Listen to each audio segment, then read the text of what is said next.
Hello everyone, I'm Nick Peters of Deeper Waters Apologetics, and I affirm the virgin birth. It's been a while since I've managed to find the time to do a video, and normally when I do a video, it's been scripted, but this one's going to be more off the cuff, because I'm talking about a real, heartfelt scenario here. As many of you saw my Facebook news Saturday, last September.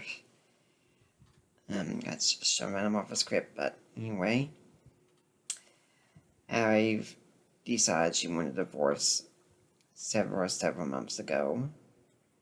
I left Georgia in January, and she had enough money to file in March. The hearing was in August.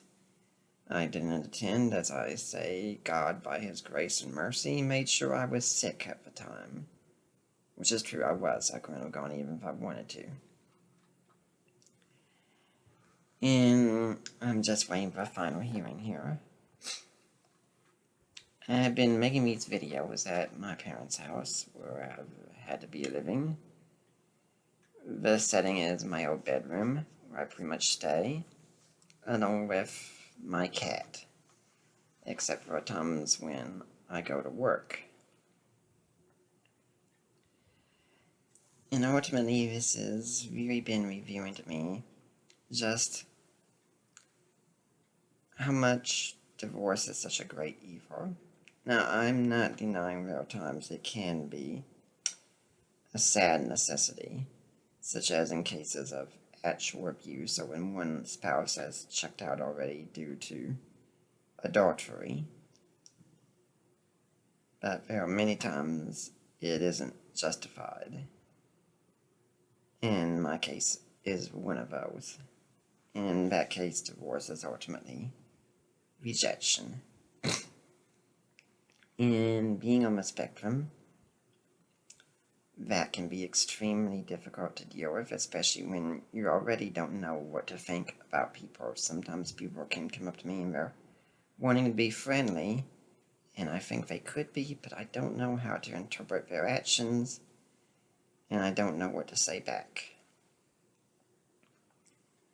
If I haven't said already, I know much of this can be found on my blogs, and I'll be putting a link to my blog below. But I know many people don't have the time to read as much as they should, or else they don't make the time, but they do have time to listen. I'll also be including a link to my Patreon, so if those who want to financially support me this time can, because right now I'm working to earn every penny I can to be out there again, financially independent, and eventually my plan is, and I've already talked about to enroll in Colorado Christian University online and get a master's there and then go on to get a PhD eventually. And right now what's holding back is paying for a transcript from my old Bible college. I took a master's course there and I need to get that paid for. It's going to be a little over $1,000. Technically, I do have enough to cover it now, but I want to hold on to as much as I can, and the more donors I get to help with this kind of thing, the better. But either way, I'm going to make sure things are paid for by January, when I've been recommended to start a new semester there. And I've also ultimately decided to take all the steps I can to not be a victim. Because the way you live your life is really a choice. You can't choose what happens to you the overwhelming majority of the time. But you can choose your response to it. I do have a therapist who works with me, and that does help. And through my workplace, I'm about to get health insurance, and the plan is to actually go see a psychiatrist too, to see if there could be anything medically that can help through this time. Because there have been troublesome times. There have been times that I've had a hard time sleeping at night even. It's because I just get so anxious and panicky about things a lot of times. And worry about your future and what's going to happen, and you wonder if love will ever be out there again. It happens.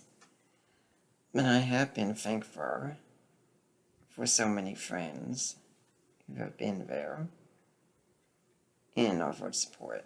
And my family has supported me. That's great. My former in-laws don't have anything against me. That's great too. I'm thankful for all of that. But, friends are people that don't have to be a part of your life, but choose to be.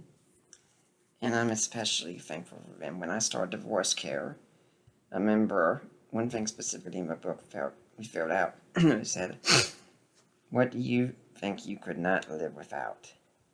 And naturally, everyone gives the Jesus answer, of course. But I added something else in. Friends. I wouldn't want to do this without friends. And so many have been there. Many of you have given me your phone numbers, even said if you need someone to talk to, give me a call. And I'm trying to take advantage of that more often. And I really do appreciate it. But over the next few weeks of making videos, I do want to talk some about what it's like going through this. And I'm going to try to leave those videos unscripted as much as I can too, because when I write out my blog, I just have a general idea, and I love that when people tell me they really like that, because this is something emotional and personal, and it needs to be more heartfelt. So that's what I'm going to be striving for. So whenever I get some days off, I want to try to make a video. Sometimes things might happen, but I'm going to try.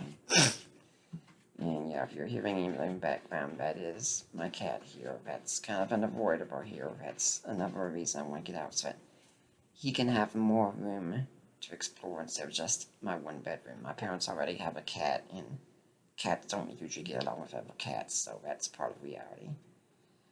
I want to thank everyone for their support in this time, and I hope I can bring you some good videos on this topic, especially for you fellow travelers out there who have been through this, are going through this, or about to go through this.